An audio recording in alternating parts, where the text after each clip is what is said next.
In today's video, I'm going to teach you how to add speaker notes in Google Slides. Speaker notes are your private cues and reminders that help you deliver a smooth, confident presentation without cluttering your slides. They're visible to you while presenting, but your audience won't see them, which makes them perfect for talking points, definitions, or timing cues. First, open your browser and go to Google Slides. You can access it from your Google Drive or by visiting the Google Slides homepage.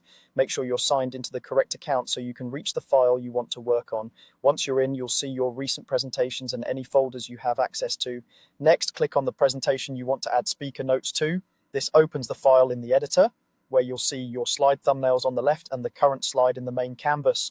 Take a moment to confirm you're on the slide where you want notes to appear. You can switch slides at any time. Now, look at the top menu bar and click View. This menu controls what elements are visible in your workspace. It's useful when you want to show or hide guides, rulers, or in our case, the speaker notes panel. Clicking View ensures you're adjusting how your workspace looks without changing the content of your slides. From the View menu, select Show Speaker Notes. This is a toggle, so if notes are already visible, you'll see them at the bottom of the slide area.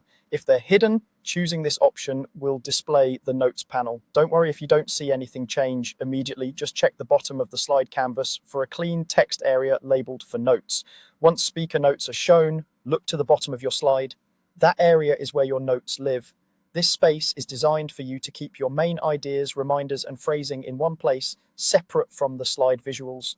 Notes are saved automatically as you work, and they stay attached to the specific slide you're on. When you move to another slide, the notes area updates to match that slide's notes. A couple of quick best practices as you work: keep notes short and scannable so you can glance down and get right back to your audience and focus on key points rather than full scripts. That way, your delivery sounds natural while staying on track. And that's it. You've gone to Google Slides, opened your presentation, used the View menu to show speaker notes, and located the notes area at the bottom of your slide. You're ready to present with confidence.